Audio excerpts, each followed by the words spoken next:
제21대 총선 사전투표율이 역대 최고치를 기록했습니다. 투표율 변화가 선거 결과에 어떤 영향을 미칠지 관심이 쏠리고 있습니다. 우리 지역의 핫 이슈를 빅데이터 분석을 통해 알아보는 빅데이터로 보는 지역 이슈 준비했습니다. 오늘은 춘천, 철원, 화천, 양구, 가불 지역의 이슈를 짚어봅니다.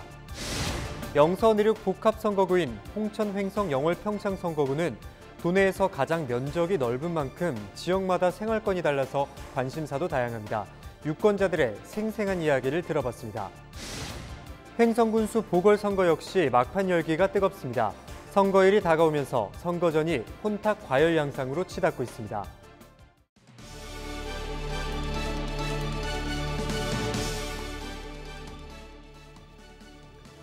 여러분 안녕하십니까? 헬로티비 뉴스입니다. 첫 번째 소식입니다. 21대 총선 사전투표율이 역대 최고치를 기록했습니다. 코로나19 사태로 투표율이 낮아질 것이라는 예상과는 전혀 다른 결과가 나온 건데요. 최종 투표율은 얼마나 될지, 또 투표율 변화가 선거 결과에 어떻게 작용할지 여야 각 정당의 관심이 높아지고 있습니다. 보도에 성기석 기자입니다. 지난 10일부터 이틀 동안 진행된 제21대 총선 도내 사전투표율은 28.75%, 4년 전보다 2배 이상 높았습니다. 코로나19 사태로 사람들이 상대적으로 덜 몰리는 사전투표를 택하는 유권자들이 많았고 역대 어느 총선보다 치열한 경쟁이 예상되면서 각 진영 지지층이 빠르게 결집한 것도 사전투표율이 크게 높아진 이유로 풀이됩니다. 이제 사전선거가 그동안에는 이제 본선의 보조 개념이었지만 이제는 같은 비율로 인식하는 그런 이제 어떤 그 문화로 자리 잡았고 그 선거가 워낙 양 진영으로 극단적으로 치닫기 때문에 지지자들이 이렇게 그 강력하게 진영 쏠림 현상으로 이렇게 투표를 하는 지금 그 모습에 당초 이번 총선 투표율은 코로나19 사태로 과거보다 낮을 것으로 우려됐습니다. 하지만 역대급 사전 투표율이 기록되면서 최종 투표율도 높아질 수 있다는 전망이 나오고 있습니다. 도내 투표율은 선거를 거듭할수록 점차 오르는 추세입니다. 8년 전 19대 총선에서 투표율은 55.7%였지만 20대 총선에서는 57.7%로 높아졌습니다. 특히 19대 대통령 선거에서는 74.3%로 상승했고 2년 전 제7회 전국 동시 지방선거에서도 63.2%를 기록했습니다. 때문에 이번 총선 최종 투표율이 60%를 넘길 수 있을 것이라는 전망도 나오고 있습니다. 코로나19로 인해 선거에 대한 관심이 낮아져 투표율 또한 낮을 것이라는 예상이 있습니다. 그러나 최근 선관위가 여론조사 기관에 의뢰한 조사에서 응답자의 72.7%가 반드시 투표할 것이라고 답했는데요. 지난 제20대 국회의원 선거 당시보다 8.8%포인트 늘어난 것으로 투표율 상승을 기대하고 있습니다. 여야 정당은 높아진 사전투표율을 각자 유리하게 해석하고 있습니다. 더불어민주당은 안정된 국정 운영을 바라는 여당 지지층이 투표장으로 나온 결과라고 봤고 미래통합당은 과거와 달리 장연원층이 사전투표에 많이 참여해 투표율이 높아진 것으로 분석했습니다. 결국 각 진영은 사전투표율만 가지고 유불리를 섣불리 판단할 수 없다고 보고 남은 기간 부동표를 잡는 데 모든 역량을 집중한다는 방침입니다. 과연 선관위의 바람대로 이번 총선 투표율이 60%를 넘길 수 있을지 또 달라진 투표율은 선거 결과에 어떤 영향을 미칠지를 두고 여야 각 정당의 관심이 높아지고 있습니다. 헬로티비 뉴스 성기석입니다. 저희 헬로티비 뉴스에서는 4.15 총선을 앞두고 최근 2년간 주요 포털과 언론 매체에서 다뤄진 우리 지역의 이슈를 빅데이터 분석으로 알아보고 있습니다. 춘천, 철원, 화천, 양구 지역에서는 어떤 키워드들이 관심을 모으고 있는지 한재영 기자가 전해드립니다. 춘천, 철원, 화천, 양구, 갑선거구는 춘천 남부 지역만 포함되고 을선거구에는 춘천 북부 지역 6개 읍면동에 철원, 화천, 양구가 묶였습니다. 때문에 이름만 비슷하고 두 선거구의 키워드는 극명히 다릅니다. 먼저 춘천으로만 이루어진 갑선거구는 수부도시답게 4차 산업, 일자리, 미세먼지, 레고랜드 등 강원도 전역을 아우르는 키워드가 집약되어 있습니다. 그중에도 단연 눈에 띄는 것은 강원도 청사입니다. 강원도 청사는 건립된 지 60년이 지나 낡고 노후화돼 안전 문제 등에 따른 신축 논의가 이어지고 있습니다. 하지만 춘천뿐 아니라 원주, 화천에서도 청사 이전을 요구하고 나서 신축을 둘러싼 지역 갈등이 야기되고 있습니다. 강원도 전체 입장에서 내 지역이 아니라 도 전체 입장에서 또는 국가 경제 전체 발전의 입장에서 살펴볼 필요가 있다 생각이 들고요. 이 도청 이전만큼은 도민 전체의 관점에서 도민들이 관심을 갖고 또 균형적으로 바라보면 좀 더 좋지 않을까 생각이 듭니다. 선거구 획정 결과가 기대에 미치지 못하면서 선거구라는 단어도 관심을 모으는 이슈가 됐습니다. 특히 춘천 북부 지역 6개 읍면동이 접경 지역 군 지역과 묶이면서 해당 지역 주민들은 소외감을 호소하고 있습니다. 선거구가 갑작스럽게 생겨난 탓에 제대로 된 공약이 나오기 힘든 상황을 우려하는 목소리도 들리고 있습니다. 복합 선거구가 되면서 지역의 어떤 그 근본적인 어떤 문제보다는 작은 지역의 작은 어떤 그런 민원성 이런 공약들이 상당히 많이 거는 상당히 아쉬운 부분이라고 생각을 합니다. 춘천, 철원, 화천, 양구, 을 선거구에서는 접경지를 중심으로 한 단어들이 확연히 눈에 띕니다. 전쟁과 평화, 비무장지대, 남북관계 등의 키워드가 2만 건 이상을 차지했습니다. 그중에서도 국방개혁과 군부대가 중심을 이루고 있습니다. 국방개혁 2.0으로 도내 접경지에서 3만여 명의 군 병력이 줄게 됩니다. 수십 년간 많은 제약과 희생을 감내하고 지내온 접경지역 주민들은 또다시 피해를 우려하고 있습니다. 결국은 군이 갖고 있는 토지, 군부대 주둔지를 지자체에서 여하에 쓸 수 있느냐, 이게 관건이라고 저는 생각이 되고요. 이 부분을 위해서 지자체하고 군하고 이 지금 병력이 이전하고 있는 과정 속에서 서로 좋은 원만한 합의가 이루어져야 된다, 이렇게 생각을 합니다. 이 밖에도 국방개혁에 이어 아프리카 돼지열병과 코로나19라는 악재가 더해지면서 생존권이라는 키워드가 부각돼 접경지 주민들의 고통을 느낄 수 있도록 했습니다. 인구가 그만큼 줄고 또 어떤 그 경제적인 어떤 기반이라든가 이런 취약한 지역이기 때문에 IMF는 될 게 아니죠. 지금은 더 심하죠. 친구들 중에서 장사하는 분들도 있고 세탁소 하는 친구도 있고 많아요. 이 친구들도 요건 딸까지만 하고 안 한다는 친구들이 꽤 있어요. 빅데이터를 통해 살펴본 춘천, 철원, 화천, 양구 지역의 현안들. 4.15 총선의 주인공들이 관련 키워드를 어떻게 풀어낼지 주목됩니다. 헬로티비 뉴스 한지영입니다. 4.15 총선이 임박하면서 유권자들의 표심을 잡기 위한 각 정당이 막바지 유세 활동에 총력을 기울이고 있습니다. 더불어민주당 강원도당 영동 지역 후보들은 13일 강릉에서 원팀 기자회견을 갖고 영동 지역 발전을 위해 이제는 새로운 인물이 필요하다고 호소했습니다.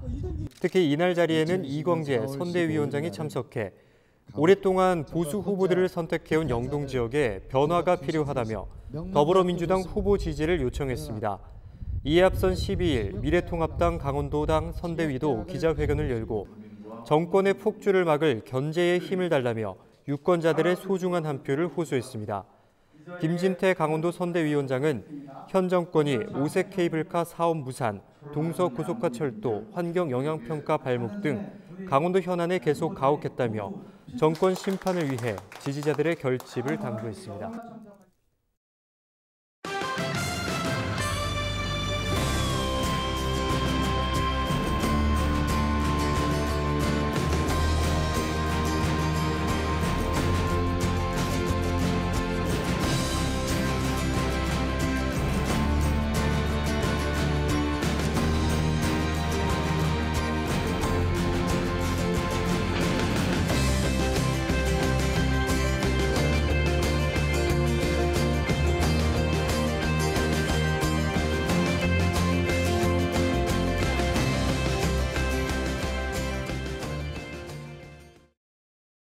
다음 뉴스입니다. 홍천, 횡성, 영월, 평창 선거구는 이번 21대 총선에서 새롭게 조정된 곳입니다. 강원도에서 가장 면적이 넓은 선거구로 지역마다 생활권이 달라서 관심사도 다양한데요. 이 지역의 유권자들이 후보자들에게 바라는 점은 무엇인지 김선아 기자가 들어봤습니다.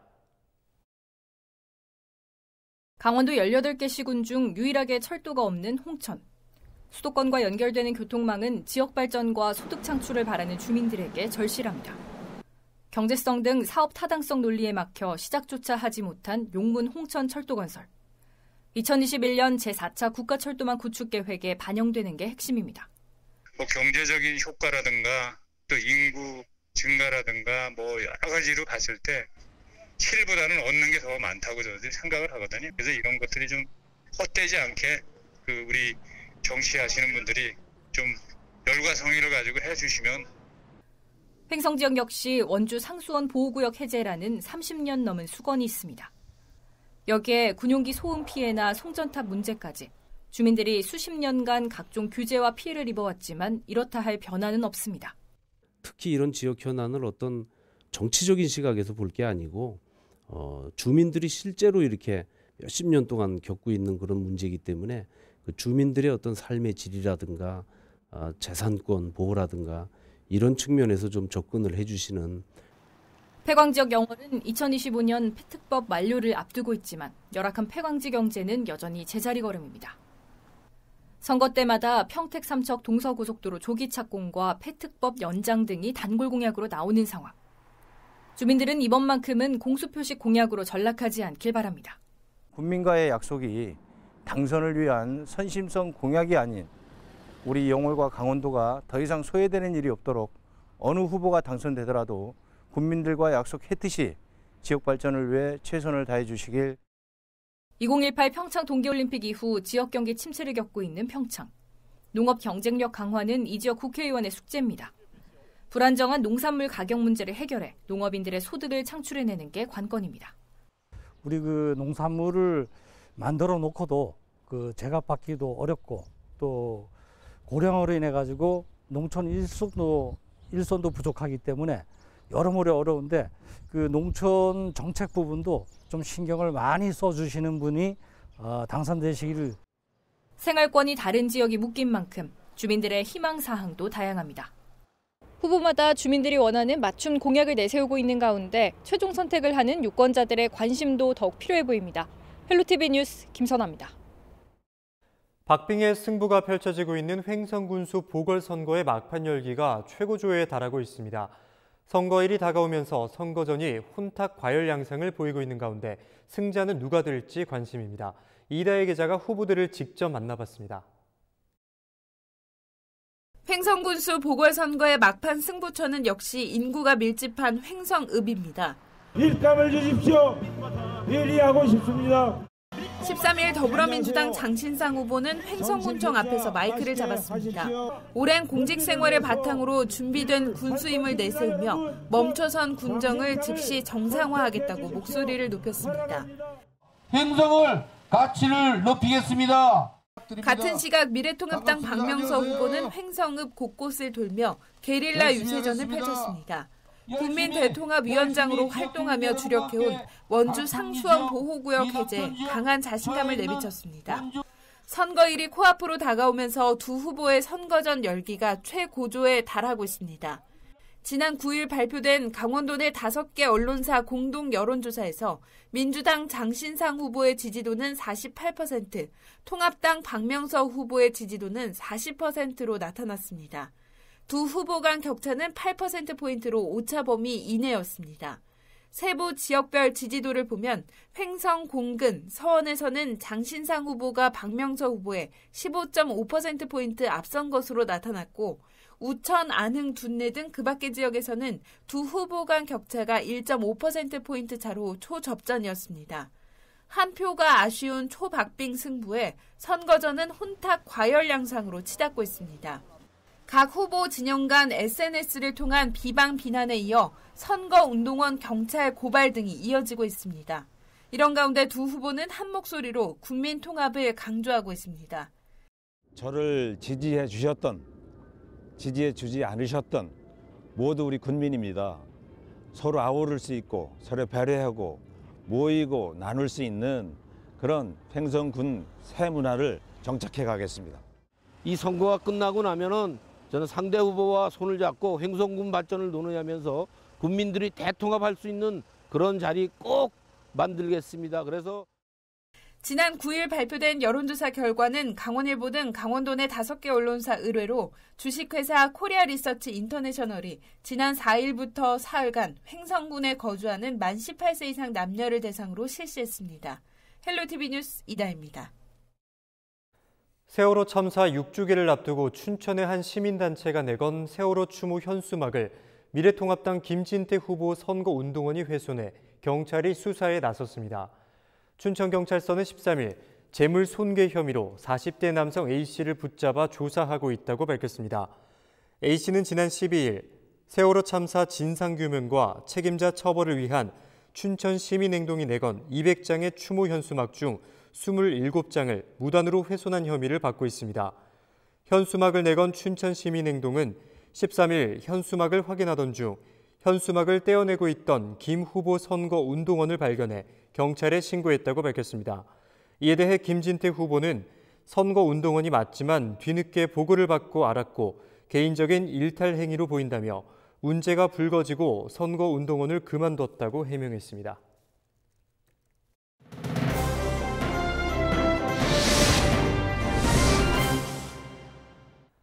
LG 헬로비전은 매일 도내 각 선거구의 후보들을 소개해드리고 있는데요. 이번에는 4.15 재보궐선거에서 고성군수와 횡성군수의 출사표를 내민 6명의 후보자 공약을 살펴보겠습니다. 순서는 중앙선거관리위원회 후보 명부 순서를 반영했습니다. 먼저 고성군수 후보자입니다. 더불어민주당 한명준 후보는 농어촌 융복합 산업 생산기지 단지 조성을 대표 공약으로 꼽았습니다. 미래통합당 윤승근 후보는 사계절 체류형 관광도시 조성을 약속했습니다. 무소속 조의교 후보는 남북 고성군 간 평화통일 3단계 전략을 실행하겠다고 밝혔습니다. 무소속 김규식 후보는 지역 특산물 유통 물류센터 설립을 대표 공약으로 내세우고 있습니다. 다음은 횡성군수 후보자입니다. 더불어민주당 장신상 후보는 수도권 전철 횡성 원주 연장을 추진하겠다고 밝혔습니다. 미래통합당 박명석 후보는 동해안과 신가평, 송전탑 저지를 대표 공약으로 꼽고 있습니다. 4.15 총선, 여러분의 관심이 우리 지역을 바꿀 수 있습니다. 13일 오후 12시 10분쯤 횡성군 갑천면 대건대리 한 야산에서 불이 나 산림 8,000제곱미터를 태우고 1시간 45분 만에 꺼졌습니다. 불이 나자 산림당국은 진화 헬기 4대와 인력 230명, 장비 6대를 투입해 오후 1시 55분쯤 큰 불을 잡았습니다. 당시 현장에서 초속 4.7m의 바람이 불었지만 신속한 진화 작업으로 산불 확산을 막았습니다. 산림당국은 인근 건설 현장 사무소에서 발생한 불이 산으로 옮겨 붙은 것으로 보고 현장 목격자 등을 상대로 정확한 화재 원인을 조사하고 있습니다. 코로나19의 여파로 도내 초중고교가 온라인 개학을 한 데 이어 2021학년도 대학 일정도 변경됐습니다. 최근 교육부는 11월 19일 예정이었던 2021학년도 수능시험을 12월 3일로 연기했습니다. 한국대학교육협의회도 13일 2021학년도 대입 일정을 확정 공고하고 수시 원서 접수를 9월 23일에서 28일 사이로 변경하는 등 수시와 정시학생부 작성 기준일과 원서 접수 기간을 예정보다 2주 정도씩 늦췄습니다. 바뀐 대입 일정은 대입 정보 포털 사이트 어디가를 통해서 확인할 수 있습니다. 이어서 날씨입니다. 총선 하루 전날인 화요일 역시 포근하겠지만 큰 일교차에는 유의하셔야겠습니다. 자세한 지역별 날씨 살펴보겠습니다. 아침 저녁으로는 쌀쌀하겠지만 낮부터는 기온이 크게 올라 속초와 강릉 23도를 기록하며 일부 지역으로는 다소 덥다고 느끼실 수도 있겠습니다. 다음은 주간 날씨입니다. 15일 총선 당일 화창하고도 기분 좋은 투표하기에 아주 적합한 맑은 날씨가 이어지겠습니다. 영동 지역 날씨입니다. 영동 지역 역시 15일 총선 당일 가벼운 옷차림과 가벼운 마음으로 투표하러 나가기 아주 좋은 쨍한 하늘이 이어지겠습니다. 4월 15일은 제21대 국회의원 선거일입니다. 코로나 예방을 위해 마스크 착용 등 사회적인 거리 두기를 준수하는 투표 인증샷과 함께 우리 지역의 일꾼으로 뽑힐 당선자에게 바라는 점을 카카오톡 제보 25로 보내주시기 바랍니다. 저희 LG 헬로비전에서 선거 당일 개표 방송을 통해 보다 생생하게 전달해드리겠습니다. 선거 방송은 LG 헬로비전과 함께 하시죠. 뉴스를 마칩니다. 고맙습니다.